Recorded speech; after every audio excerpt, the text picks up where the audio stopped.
vamos para a palavra de Deus, né? Estamos estudando a palavra do Senhor, e o Senhor tem nos levado aí ao livro do profeta Ageu, o primeiro profeta que falou pós-exílio, né? Pós voltarem da Babilônia, do exílio babilônico. Foi o primeiro profeta que Deus usou para falar com o seu povo, né? Bom seria que não tivesse precisado, né? Bom seria que não tivesse precisado, né? Eles tivessem voltado do cativeiro e não precisasse mais ser exortado por Deus, né? Já voltassem animados, felizes, voltassem, né? E pudessem então fazer aquilo que o Senhor havia determinado.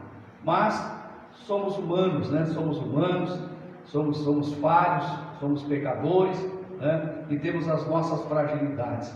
E assim também a nação de Israel, né? Nós observamos aí Judá com as suas dificuldades também, ok? Então nessa noite, irmãos, eu quero dar sequência aí. Já falamos aí sobre as duas primeiras mensagens do profeta que ele entregou à nação, e hoje nós vamos falar sobre a terceira mensagem que ele entregou à nação de Israel aí. Louvado seja o nome do Senhor, né? Então eu quero repetir com os irmãos o versículo 15. O versículo 15 eu quero repetir com os irmãos aí. Vamos ler para nós darmos aí sequência à nossa estudo. Olha o que está escrito aí. Agora, pois, aplicai o vosso coração a isso, desde esse dia em diante, antes de pordes pedra sobre pedra no templo do Senhor. Amém, irmãos? Então, meus irmãos, nós vimos aí, essa é a terceira mensagem que o profeta Ageu vai, né, ser usado por Deus para falar com o povo.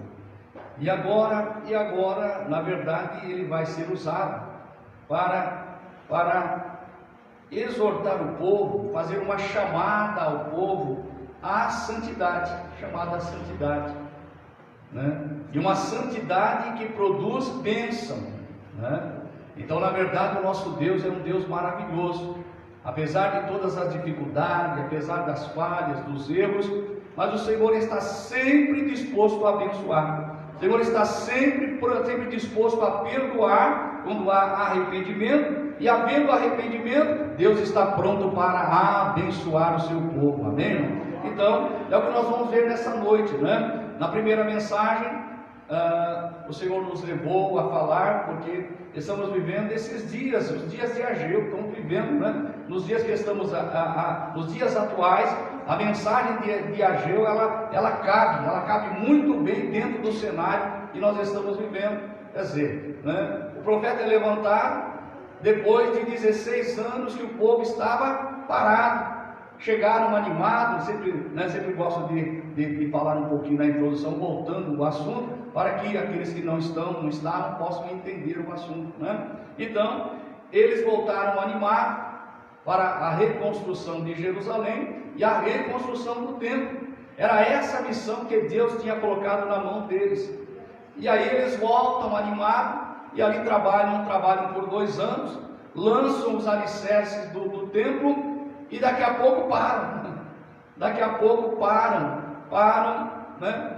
Eles deixam de fazer a obra, e os irmãos que têm acompanhado viram, né? Ficaram nada mais, nada menos do que 16 anos parado, e Deus observando a situação do povo. O povo estava totalmente, eles estavam sem compromisso, eles estavam desanimados, né? Na verdade, o que aconteceu?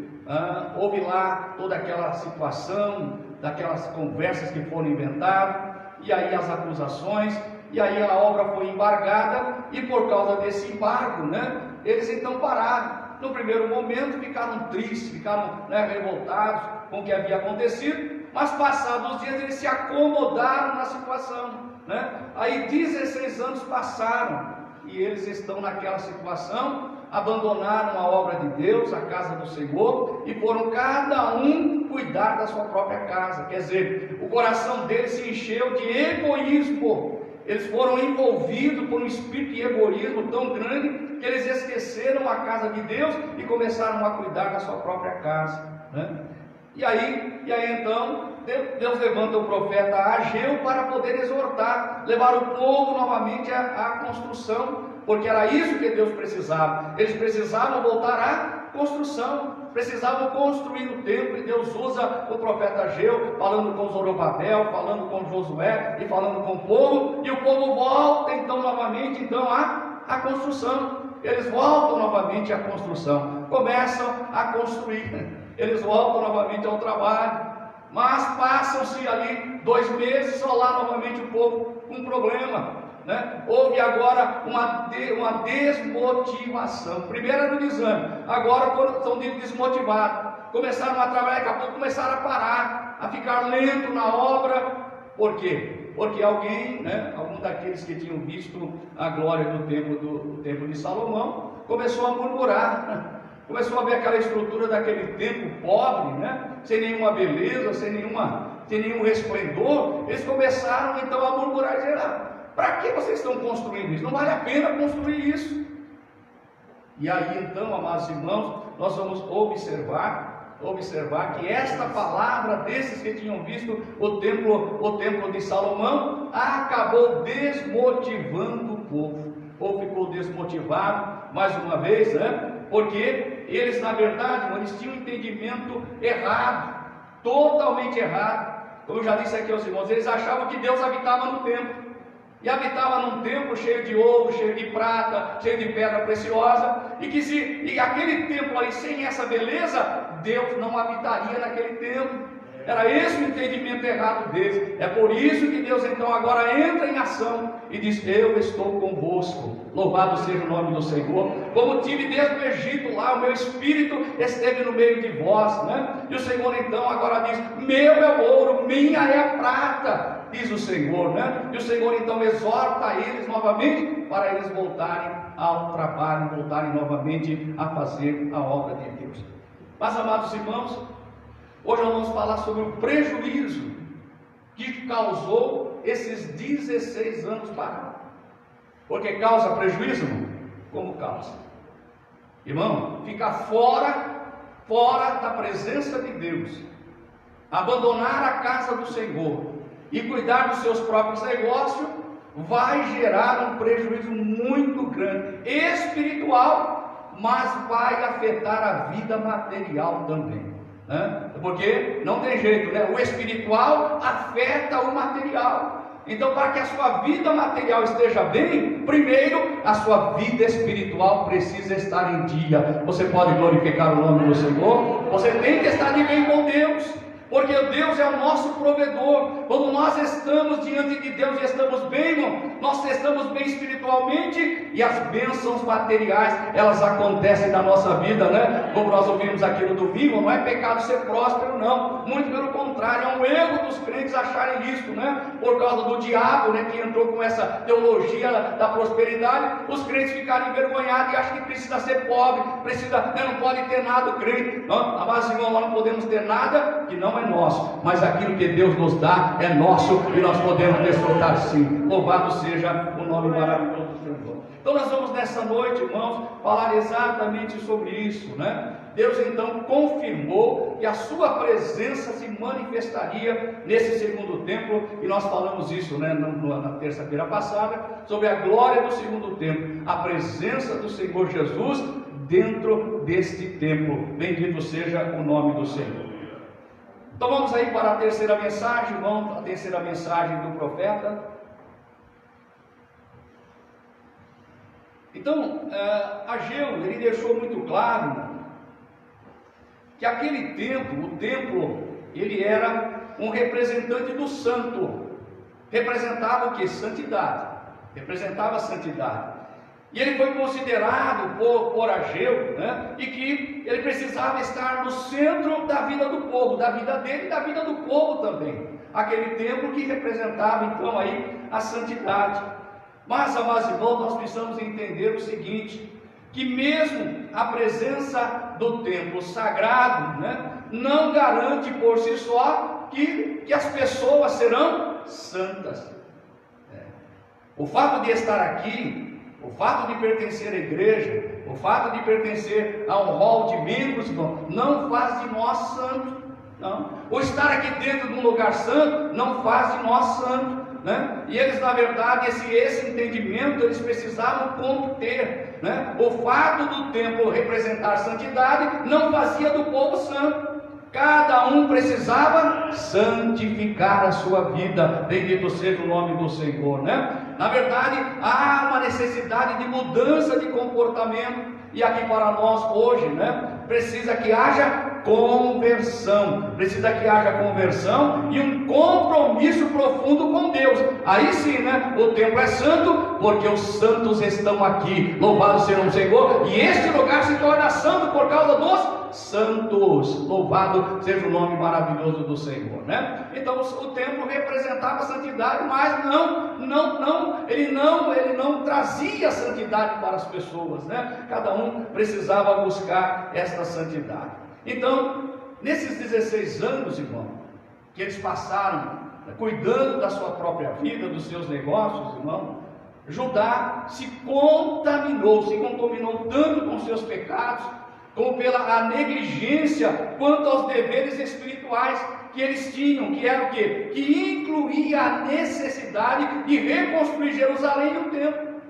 Na verdade, irmão, isso era algo principal. Eles podiam fazer qualquer outra coisa, mas não podiam esquecer disso. A obra principal que eles tinham, qual era? Reconstruir Jerusalém e o templo. Então, eles na verdade, irmão, eles acabaram contaminando, né?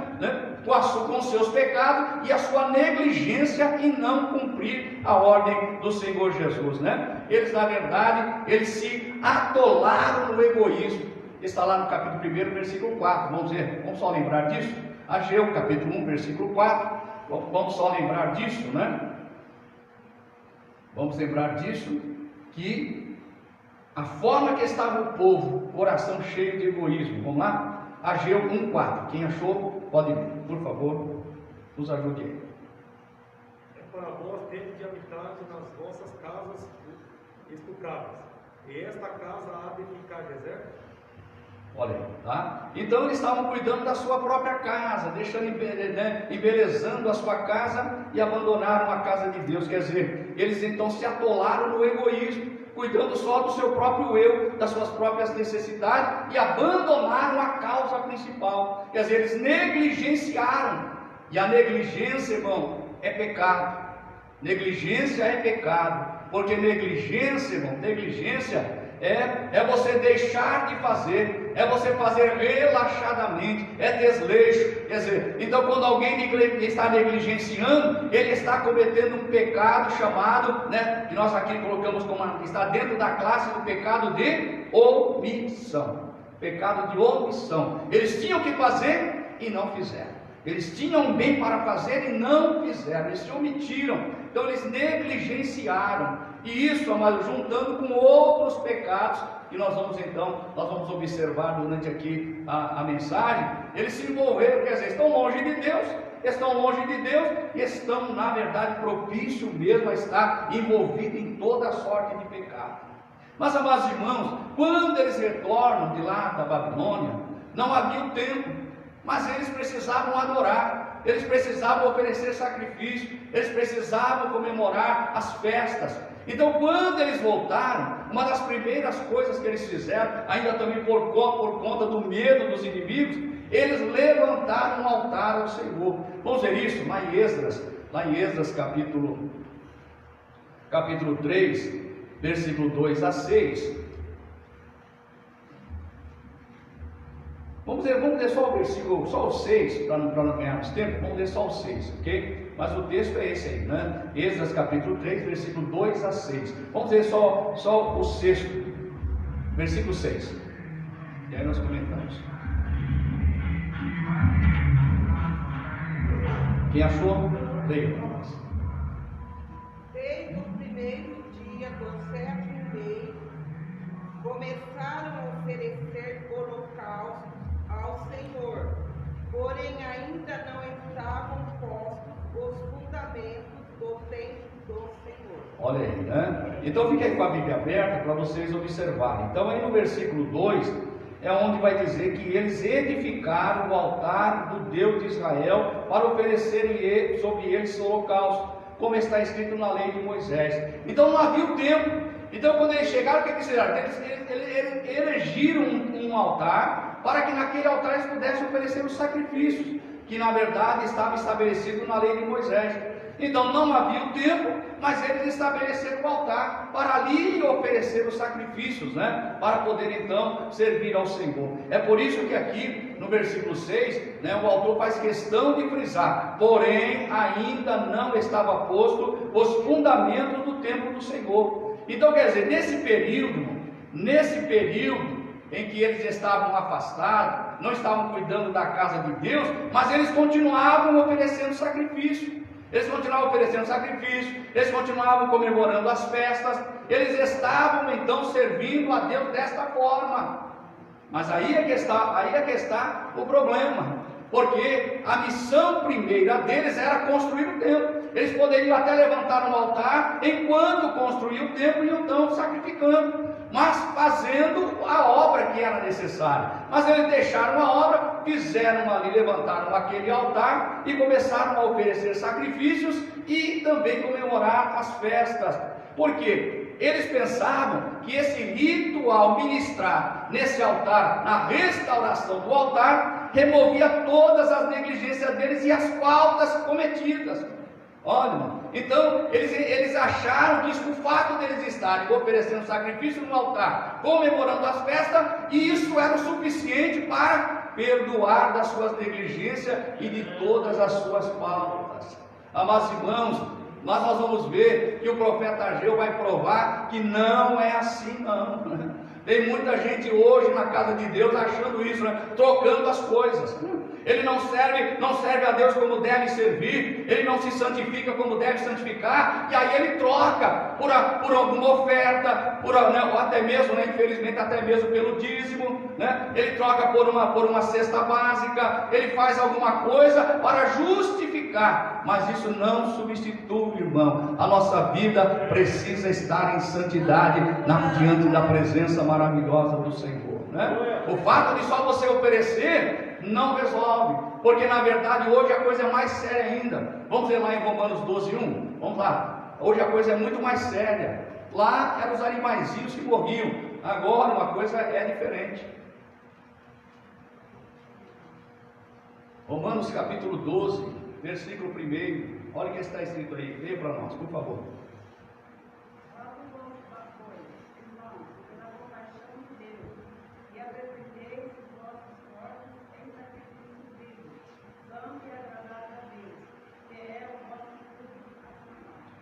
Amém, irmãos? Amém?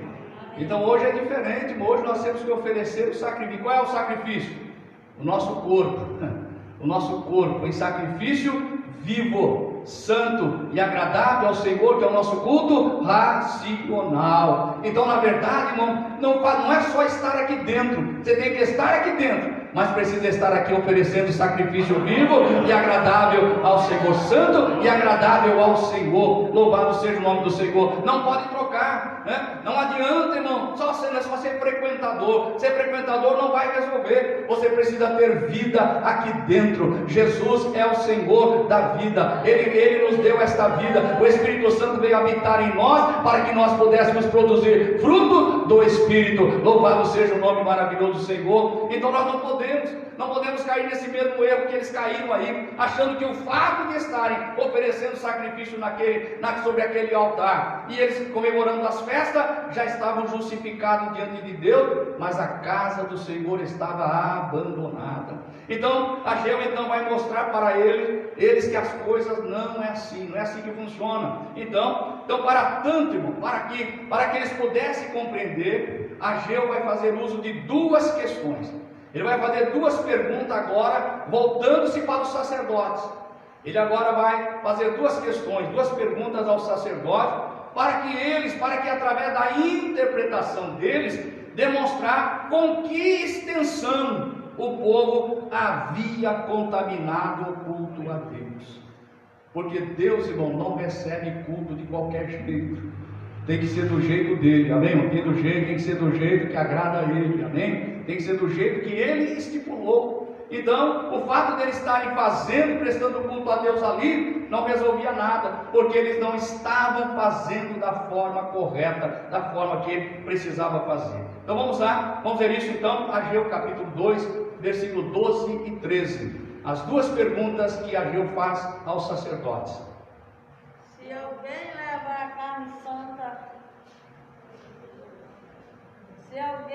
a carne santa, na aba da sua veste, e com a sua aba tocar no pão, ou no guisado, ou no vinho, ou no azeite, ou em qualquer outro mantimento, ficará ele santificado? E os sacerdotes respondendo diziam: não. Disse Ageu: se alguém que se tinha tornado impuro pelo contato com um corpo morto tocar em alguma destas coisas, ficará isso imundo? E os sacerdotes respondendo diziam: ficará imunda. Olha aí, né? Então os irmãos observam que agora Ageu vai perguntar para os sacerdotes, que eram responsáveis ali por essa parte espiritual, né? Pela parte de estar ali, né, mediando entre Deus e os homens ali. Ele faz essa pergunta. Essas perguntas que Ageu estava fazendo, ela dizia a respeito à transmissão da santidade ritual. Então veja bem, então ele faz a primeira pergunta para eles, né? Se alguém leva a carne santa na aba da sua veste, com a sua aba tocar, quer dizer, aquilo que foi santificado, tocar no pão, no guisado, ou no vinho, ou no azeite, ou em qualquer outro mantimento, ficará esse santificado? Os sacerdotes responderam certo: não. Santificado está a pessoa, mas ele não tem o poder de transmitir aquela santidade para o objeto ou para qualquer outra pessoa. Era só ele que ficava santificado, ele não podia transmitir aquela santificação. Agora ele faz a segunda pergunta e diz a Deus: se alguém que se tinha tornado impuro pelo contato com o corpo morto tocar em alguma destas coisas, ficará isso imundo? Aí os sacerdotes respondendo diziam: ficará imunda. Olha que coisa terrível, né? Então, aquilo que é santo, tocar em qualquer coisa, não fica santo. Mas aquilo que está imundo, se tocar em alguma coisa, aquilo se torna imundo. Quantos entenderam? Olha.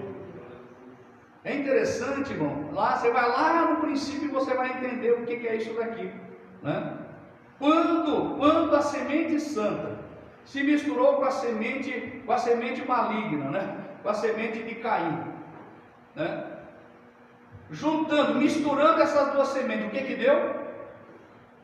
Você pega o bem e mistura com o mal, o que vai dar? Vai dar bondade? Vai dar bondade? Vai dar maldade. O bem mais o mal, né? Se nós fizermos essa equação, vai dar maldade. Então, Ageu deixou muito claro que, na verdade, né, se alguma coisa santa tocar, se alguém que santificou tocar em qualquer outra coisa, não muda a situação dela. Agora, se alguém estiver contaminado, estiver imundo e tocar, aí aquilo se torna imundo. Então, aí ele começa, então, irmãos, vamos lá para Levítico, vamos para nós entender um pouquinho mais. Levítico capítulo 6, versículo 7. A lei dizia isso, né? Então vamos lá.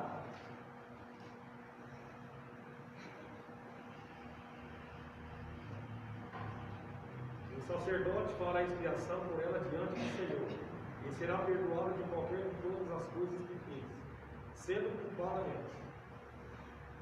Levítico 6, 27. 27. Tudo que tocar a sua carne será santo. Se espargir alguém do seu sangue sobre a sua veste, lavarás aquilo sobre que caiu, no lugar santo.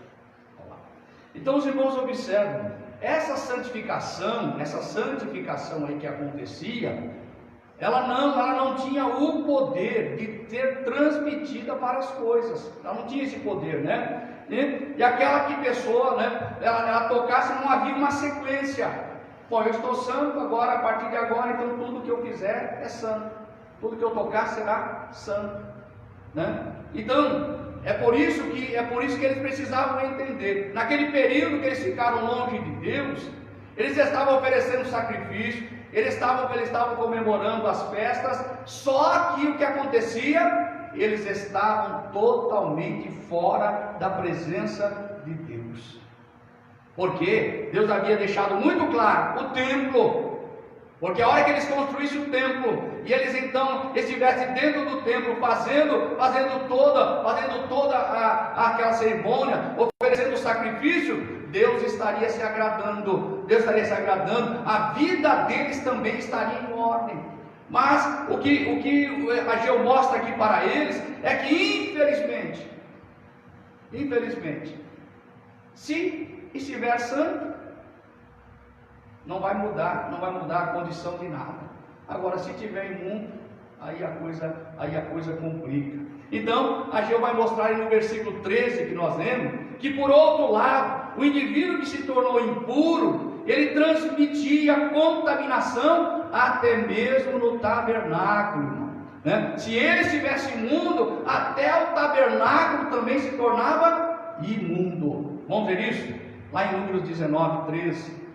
Número 19, 13.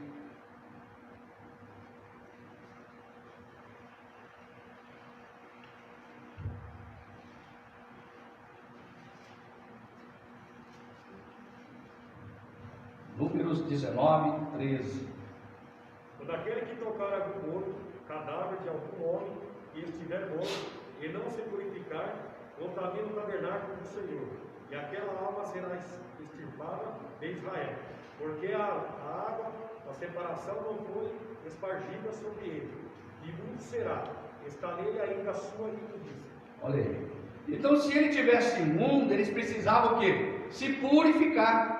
Ele tinha que purificar ele e purificar também os objetos que ele tocou. Precisava ser purificado para que ele pudesse então, né, se tornar limpo. Agora, se esse processo não fosse feito, eles continuavam ainda na sua imundícia.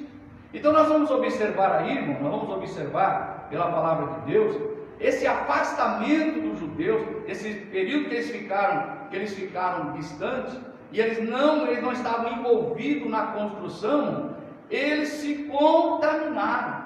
Eles se contaminaram até o ponto de tornar-se imunda até mesmo as suas ofertas. É isso que Ageu agora vai chamar a atenção deles. Eles tinham parado de construir, eles agora precisavam voltar a construir, e agora eles precisavam entender qual era a situação em que eles se encontravam. É por isso que o Senhor está dizendo aí através de Ageu, dizendo: aplicai o vosso coração a isso, desde esse dia em diante, antes de pordes pedra sobre pedra no templo do Senhor. Antes de começar a fazer qualquer coisa, conserta a sua vida primeiro. Era isso que Ageu estava dizendo nas anteninhas. Não adianta fazer, não adianta construir o templo se a vida não estiver em ordem. Eles estavam totalmente em situação terrível diante de Deus, né? Eles se contaminaram a tal ponto de até mesmo as suas ofertas se tornarem imundas. Porque, amados irmãos, é muito fácil ficar contaminado, mas é difícil se limpar. É difícil ficar limpo. É muito mais fácil. Você pega uma água limpa, coloca algo sujo, daqui a pouco aquela água está totalmente suja. Agora você pega água suja e coloca algo limpo, que dificuldade. Tem que fazer um processo muito grande para poder mudar essa situação. Então é muito mais fácil ficar contaminado. É por isso, irmão, que nós precisamos estar todos os dias lavando a nossa vestidura no sangue do Cordeiro. Todo dia. Porque estamos correndo o risco dessa contaminação. Imagine 16 anos afastado, 16 anos longe, e oferecendo sacrifício e achando que somente oferecer sacrifício resolvia. Mas não havia mudança de vida. Eles estavam em pecado, eles estavam contaminados, né? Então, se eles estavam contaminados, Ageu estava mostrando, né? Tudo que pertencia a ele, tudo que eles tocavam, estava contaminado também. Então vamos à frente aí, né? Então, amados irmãos, a mera mudança de direção não livra das consequências dos nossos erros. O fato deles voltarem ao sacrifício, simplesmente voltar, mudar sua direção, não isenta das consequências do erro. Quando alguém erra, quando alguém peca, irmão, ele pode ser perdoado? Sim ou não? Sim. Se ele se arrepender, ele pode ser perdoado? Sim ou não? Sim. Mas e as consequências dos erros dele? Ele vai ter que pagar. Será pagado ou ele vai ter que pagar? Vai ter que pagar. Não tem jeito, irmão. As consequências vêm. O interessante é que eles estavam sofrendo as consequências, mas não estavam enxergando o que estava acontecendo. Eles estavam como que cegos, sem enxergar o que estava acontecendo. Porque o pecado, mesmo perdoado, né, não livra das consequências. Vamos lembrar de Davi? Davi pecou, foi perdoado? Foi, no mesmo instante que ele se arrependeu, o Senhor perdoou. Mas as consequências vieram dos seus pecados? Como vieram, terrível, né? Ele pagou um preço muito caro por causa dos seus pecados. Então, segundo Ageu, a culpa da impiedade incorrida pelos judeus por haverem negligenciado o templo havia manchado o labor das suas mãos e tinha causado até mesmo fome. Quer dizer, as mãos estavam manchadas e o resultado disso, irmão, era até fome, é o que nós vamos ver aí na sequência, né? Então, amados irmãos, se a pureza não se transmite aos objetos, qualquer tipo de alimento ou oferenda feita a Deus, como o pão, o vinho, o azeite, como está aí no versículo 12, nós vamos observar o quê? Que a imundície era transmitida a todos os objetos tocados. Então não adiantava, eles podiam levar lá um animalzinho até sem mancha, sem defeito, mas ao tocar naquela oferta, aquela oferta já se tornava imunda. Então quando eles ofereciam a Deus, as suas ofertas eram imundas, Deus não aceitava. Amados irmãos, Deus mudou? Não. Deus mudou? Não. É todo culto que Deus aceita? Não. Só tem uma forma de Deus aceitar. É adorar a Ele em espírito e em verdade. Em espírito e em verdade. Vamos lá, vamos ler o versículo que não estava aqui no meu pensamento, mas veio agora. Lá em Hebreus capítulo 13. Olha lá. Culto que agrada a Deus. Culto que agrada a Deus. Hebreus 13, versículo 15.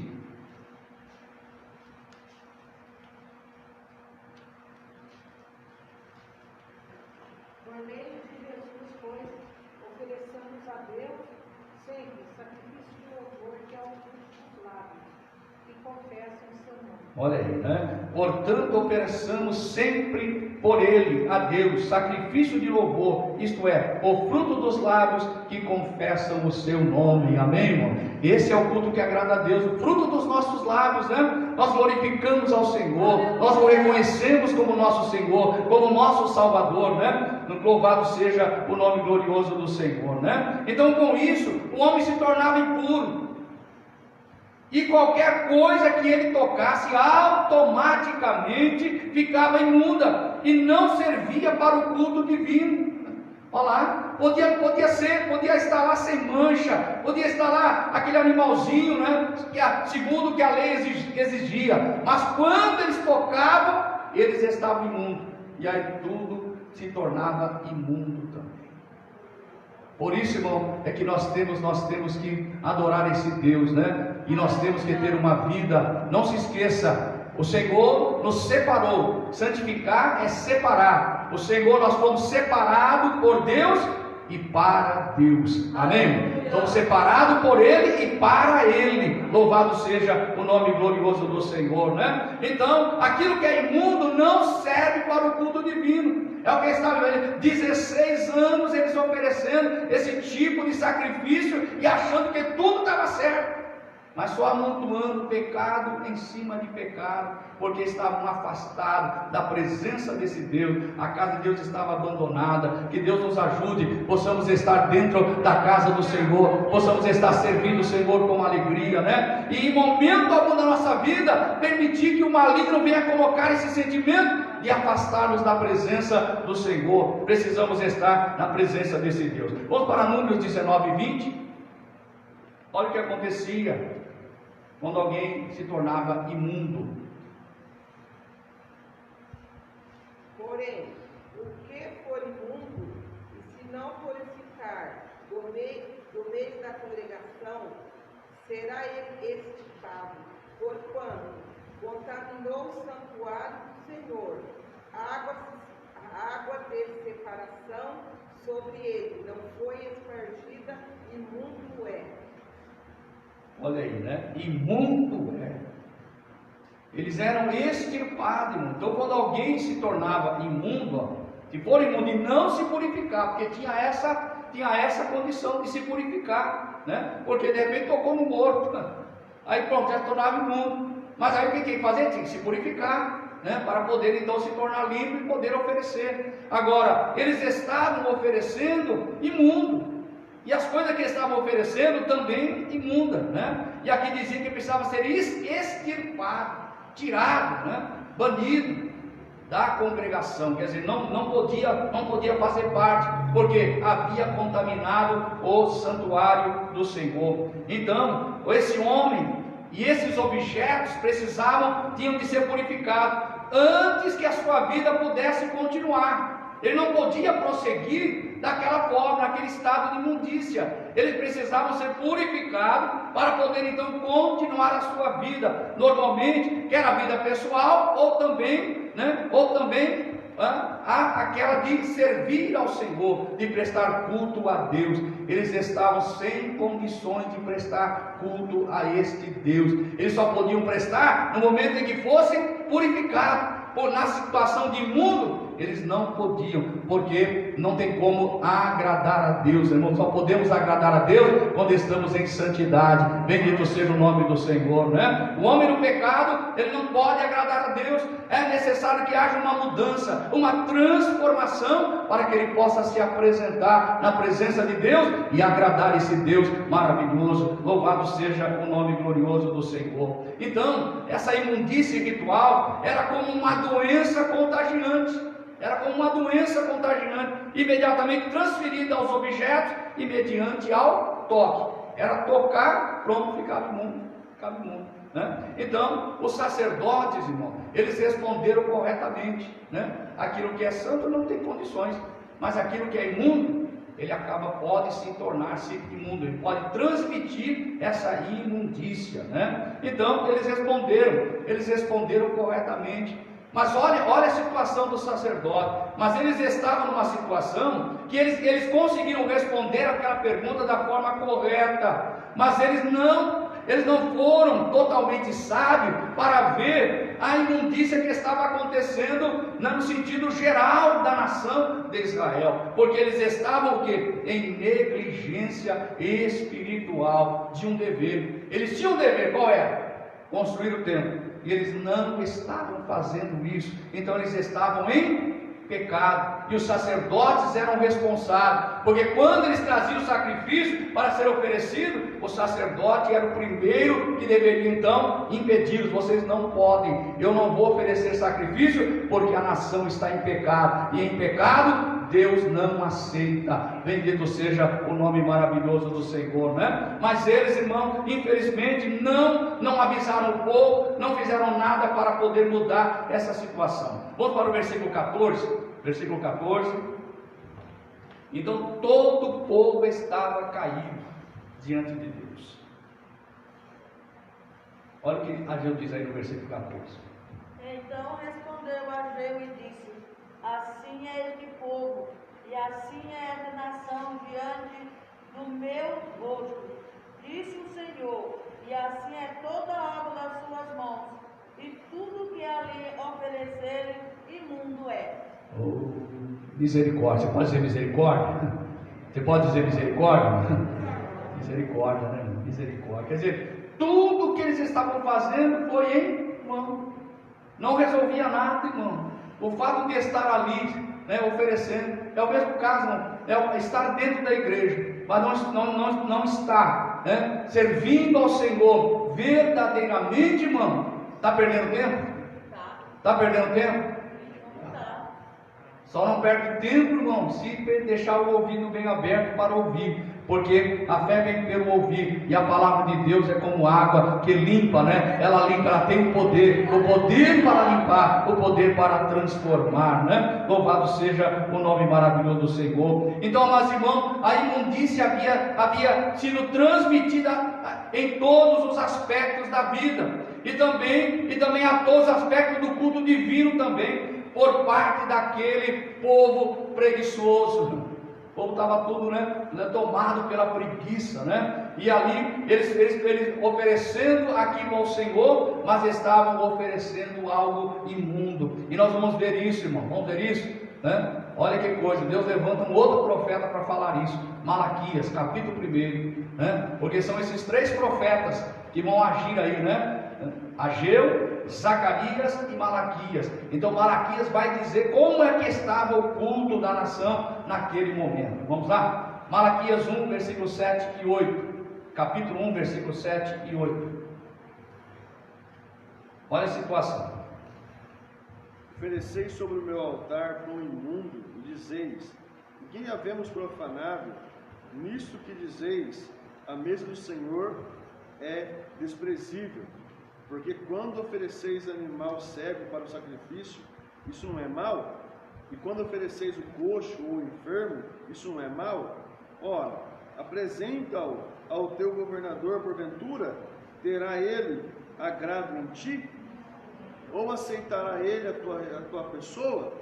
Diz o Senhor dos Exércitos. Olha aí, irmãos, olha aí, né? Malaquias é levantado e ele vai mostrar a situação do culto que eles estavam oferecendo a Deus. Olha, né? Eles não estavam nem um pouco preocupados com Deus. Eles estavam preocupados com eles mesmos, né? E simplesmente cumprir uma tabela, cumprir uma rotina só, né? Porque eram israelitas, eram um povo de Deus, tinha lá a lei de Moisés, então eles queriam só cumprir aquilo, mas simplesmente um ritual, sem nenhuma alma. Era um culto sem alma, né? Estava só o corpo presente, mas a alma não estava ali, né? Na presença maravilhosa do Senhor. Então olha o que diz aí, né? Oferecendo pão imundo, e dizer: em que havemos profanado? Dizendo que a mesa do Senhor é desprezível, porque eles traziam animal cego para sacrificar, e diziam: não faz mal, né? Oferecendo o coxo, o enfermo, e dizia: não faz mal. Aí o profeta dizia: agora oferece ao teu príncipe, oferece ao governador para ver se ele vai aceitar esse animal coxo, esse animal cego. Não vai aceitar. Agora eu, o Deus Todo-Poderoso, sou obrigado a aceitar essas coisas? Não, Deus não aceita, irmão. Deus não aceita. Deus, Ele é onisciente, Ele é onipresente, Ele é onipotente, Ele nos conhece, Ele sabe de tudo. Ele sabe a qualidade do nosso culto nesta noite. Sabe ou não sabe? Ele está aqui nessa noite, Ele sabe a qualidade do nosso culto que estamos oferecendo ao Senhor. Vamos ainda ao versículo 12 e 13 de Malaquias ainda, capítulo 1. Olha que situação.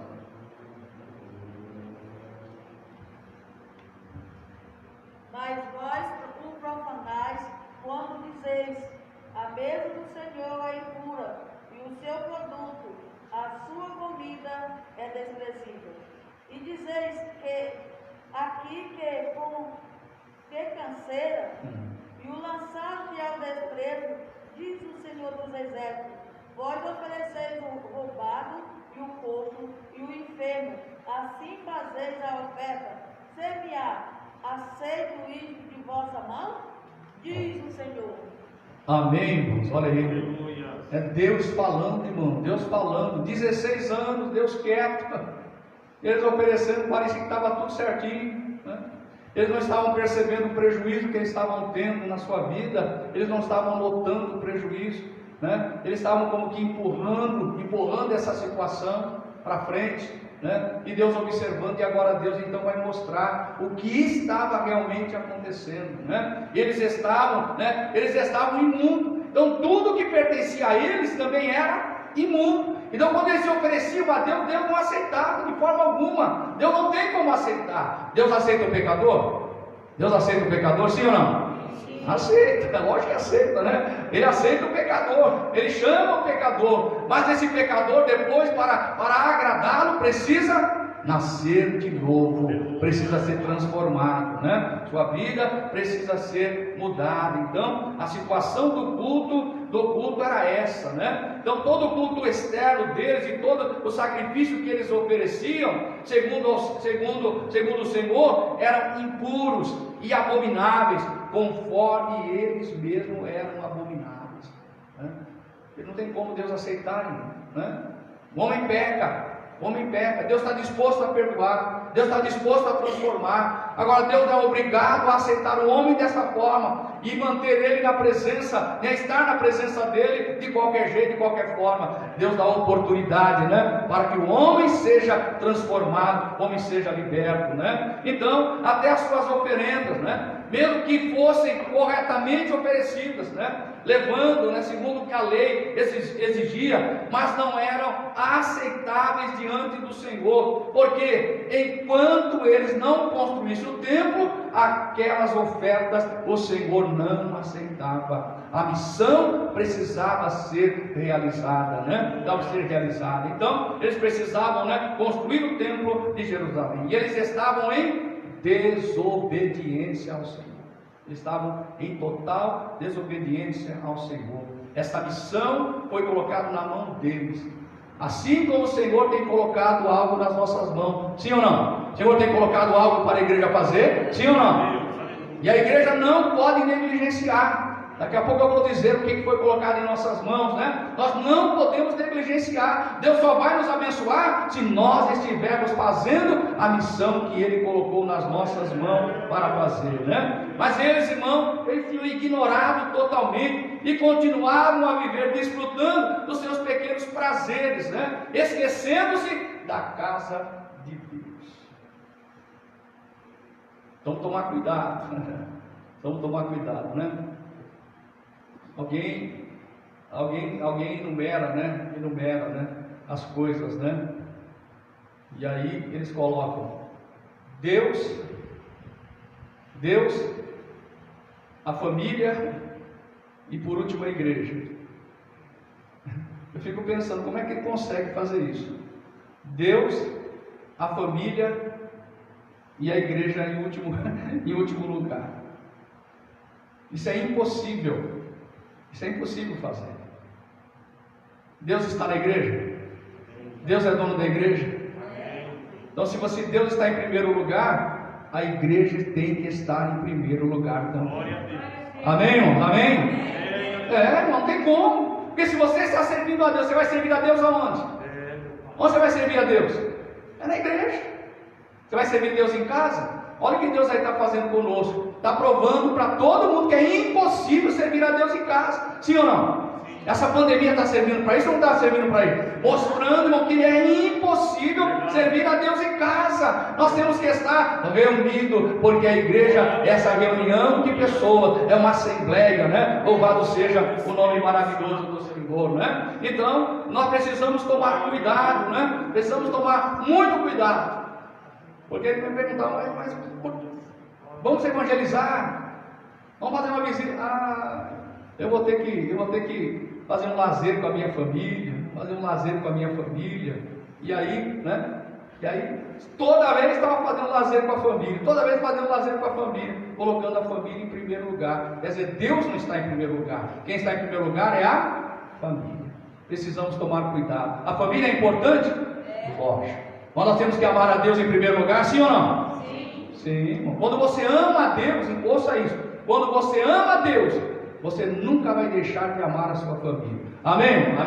Você vai sim cuidar dela. Ela vai estar no lugar certinho que ela precisa estar, mas primeiro com a bênção de Deus na nossa vida. Louvado seja o nome glorioso do Senhor. Quem abandona a obra de Deus por causa da família, está colocando a família em primeiro lugar. E o que Jesus disse? Quem amar, pai, mãe, e aí vai, né? Então tomar cuidado, né? Nós amamos a Deus. Quando amamos a Deus, Deus nunca vai pedir para você abandonar a sua família. Nunca vai pedir para você abandonar a sua família. Agora, o contrário pode acontecer. A família pode exigir que você abandone a Ele, abandone a Deus, abandone a obra. Então tome cuidado, amém? Então, amados irmãos, Deus desafia o povo de Judá a pensar cuidadosamente sobre aquilo que Ele está fazendo. Vamos lá, versículo 15 a 18, vamos caminhando. Estamos aí caminhando já para o final. Vamos lá? Vamos ler do versículo 15 a 18. Agora, pois, vai em vosso coração, desde esse dia em diante, antes e depois, pedra sobre pedra, diante do Senhor. Depois daquele tempo, veio alguém a um nome de 20 minutos, e havia somente 10, vindo ao largar para tirar influência. Havia somente 20. Ferir-vos com queimadura, e com ferrugem, e com saraiva, e em toda a obra das vossas mãos. E não houve entre vós quem voltasse para mim. Aí você diz, onde, pois, eu vos rogo, desde este dia em diante, desde o 24º dia do mês nono, desde o dia em que se fundou o templo do Senhor, ponde o vosso coração nessas coisas. Deus então está mandando, pedindo ao povo para considerar isso. Observe o que aconteceu desde o momento em que vocês colocaram lá os alicerces até agora. Analise o que está acontecendo, para vocês perceberem, né?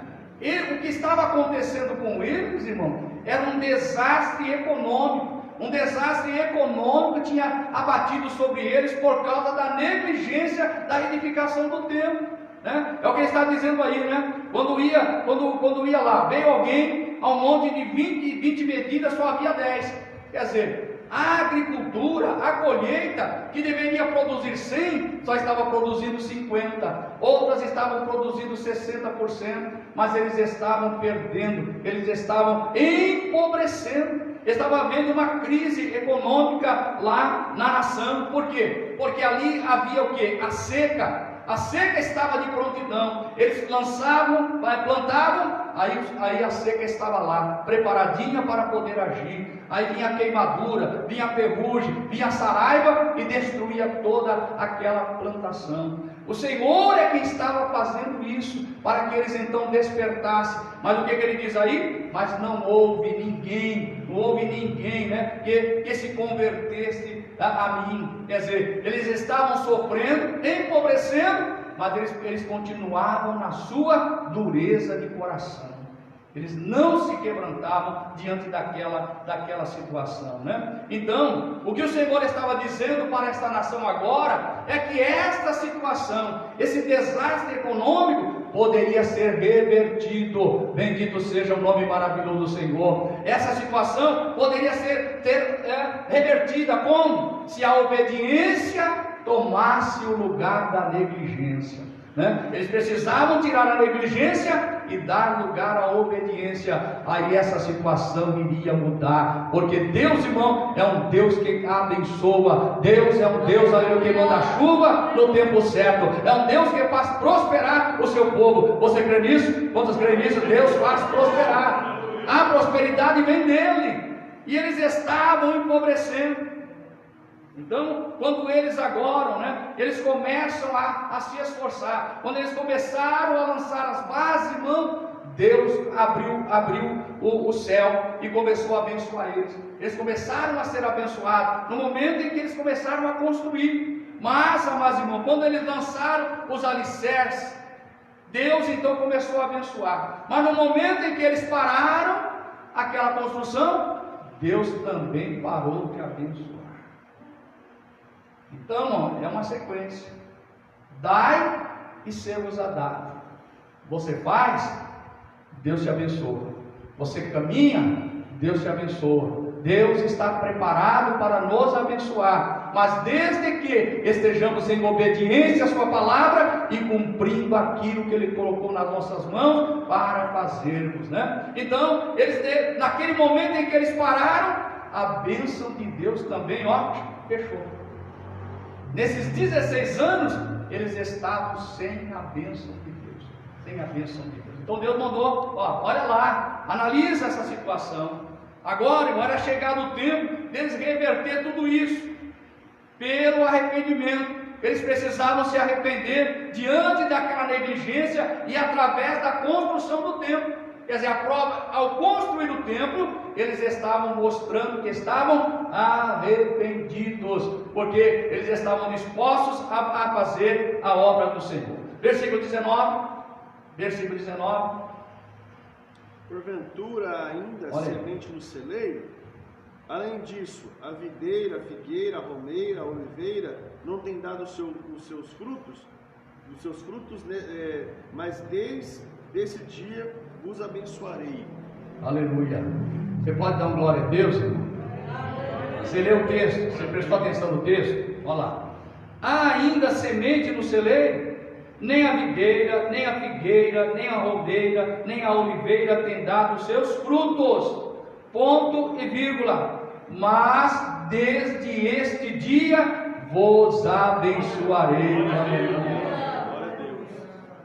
Amados irmãos, os judeus, eles não possuíam uma quantidade adequada de semente para o plantio, para causar uma grande colheita, né? Eles não tinham a esperança de ter uma grande colheita, mas o Senhor estava fazendo uma promessa para eles agora. Bendito seja o Senhor. Se eles obedecessem, se eles largassem a negligência e dessem lugar à obediência, o Senhor estava disposto a começar a abençoar a partir daquele dia. Louvado seja o nome do Senhor. Eu gosto da Bíblia Viva, irmão. Olha o que diz a Bíblia Viva nesse versículo 19. Diz assim, notem bem que estou lhes fazendo esta promessa antes mesmo de vocês começarem a levantar as estruturas do templo, antes de terem colhido os cereais, e antes de as uvas, e os figos, e as romãs, e as azeitonas surgirem. Mas a partir de hoje eu os abençoarei. Aleluia. Não importa a quantidade de semente, haverá abundante colheita. Bendito seja o nome do Senhor. Então, era simplesmente isso. Se a partir daquele momento eles obedecessem, parassem de negligenciar seus deveres, a agricultura prosperaria com bênçãos do Senhor. Louvado seja o nome do Senhor, né? Então, amados irmãos, haveria abundância. Israel era uma nação agrícola e a prosperidade material era medida em termos da produção da terra. Quando esta produção falhava, o povo se empobrecia e algumas vezes até poderia passar fome. Mas Deus agora, irmão, Deus agora estava disposto a fazer algo em favor da sua nação. Mas primeiro eles precisavam obedecer. Eles precisavam se separar, né? Alguém disse uma certa vez o seguinte, né? A incapacidade humana é a oportunidade de Deus. Eles estavam incapacitados. Era o momento de Deus operar uma grande obra no meio do seu povo. Bendito seja o nome do Senhor, né? Deus estava se comprometendo com a sua palavra, até mesmo em tempo de crise, como nós estamos vivendo hoje. Mas a palavra do Senhor está sobre as nossas vidas. Você crê nisso? A palavra do Senhor está sobre as nossas vidas. Louvado seja o nome do Senhor, né? E Ele está dizendo, né? O Senhor estava dizendo, como ainda está dizendo: desde esse dia te abençoarei. Aleluia. Amados irmãos, nós podemos confiar nas promessas de Deus, sim ou não? Louvado seja o nome do Senhor. Deus não mente, Deus não se esquece. Ele vela sobre a sua palavra para fazê-la cumprir. Ele estava empenhando a sua palavra. O que eles precisavam era crer e mudar a sua posição, mudar a maneira, o seu comportamento. Nós podemos confiar nas promessas de Deus. Eu quero concluir então dizendo o seguinte aqui nessa noite. Primeira coisa, irmão, é necessário nós vigiarmos, pois pureza não se transmite, mas a impureza sim, ela pode contaminar. É por isso que o crente, irmão, ele precisa saber com quem anda, ele precisa separar as suas companhias, sim ou não? Sim. Nós não podemos ter comunhão com as trevas. Nós somos luz, não podemos ter comunhão com as trevas. né? Por quê? Porque nós estamos puros, nós estamos santificados pelo sangue do Senhor Jesus. Nós somos santos, mas o imundo está aí fora, né? Então, se nós não tomarmos cuidado e vigiarmos, nós podemos sim ser contaminados. Já imaginou, né? Vir à casa de Deus contaminado, Deus vai aceitar o seu culto? Deus vai aceitar o meu culto? De jeito nenhum, né? Então nós temos que tomar cuidado com isso, né? A pureza não se transmite, mas a impureza, ela sim, ela pode contaminar. Não adianta, irmão, simplesmente mudar a vida. Precisa nascer de novo. Não adianta melhorar a sua vida, tem que nascer de novo. Amém? Quantos já morreram aqui? Deixa eu ver. Quantos já morreram? Eu fiz a pergunta uma vez para a igreja que ficou totalmente perdido. Quantos já morreram aqui? Quantos já morreram aqui? Já morreu? Se não morreu, tem que morrer. Morrer em Cristo. Morrer em Cristo, né? Porque quando nós aceitamos o sacrifício dele, nós morremos com ele na cruz, mas ressuscitamos com ele. Louvado seja o nome do Senhor, porque ele está vivo e vivo para todos. Então tem que morrer, né? Uma nova vida só pode aparecer se a velha for sepultado, tem que ser sepultado, né? Então, precisa nascer de novo. Enquanto não há uma genuína conversão ou uma confissão de pecado, tudo que oferecemos, ouça isso, é pesado, mas é verdade. Meu Deus. É abominável diante de Deus. Espírito Santo, aleluia. Nós temos que estar aqui separados. Nós prestamos a Deus, o nosso Deus é santo, amém? Nosso Deus é santo. Então nosso culto tem que ser um culto de qualidade a esse Deus, aleluia, louvado seja o Senhor. É por isso, irmão, que quando nós, hoje eu vou à casa do Senhor, hoje é dia de estar na presença de Deus, o que você tem que fazer? Todo isso tem que ter esse cuidado, mas nesse dia que tem culto, aí você tem que ter mais cuidado do que dobrado.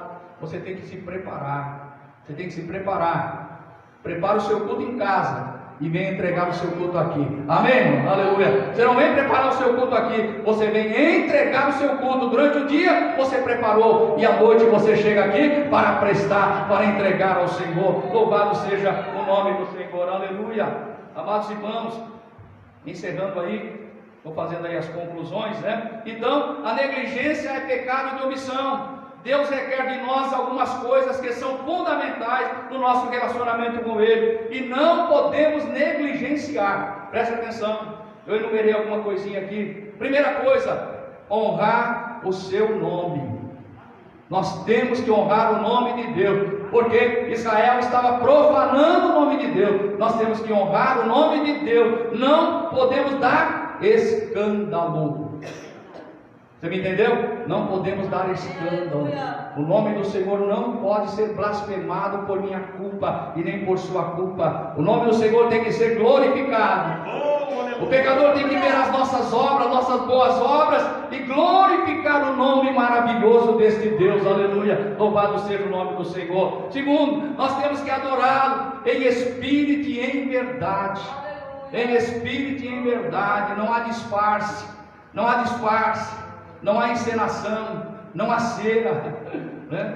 Você não pode ter uma cara durante o dia e depois à noite ter uma segunda cara para chegar aqui, né? Ter um rosto durante o dia e à noite ter um outro rosto para se apresentar diante do Senhor. Você não pode ter uma roupa durante o dia e uma outra roupa. Você tem que se trajar para poder se apresentar diante de Deus. Nós estamos constantemente na presença dEle, aleluia. Louvado seja o nome do Senhor, aleluia. Hoje nós vemos, irmão, quem dera se todos nós ficarmos dentro da igreja todo dia, o dia inteiro, e nós íamos estar assim. Mas como nós não estamos o dia inteiro, daqui a pouco você encontra alguém na rua, você fala, mas será que é?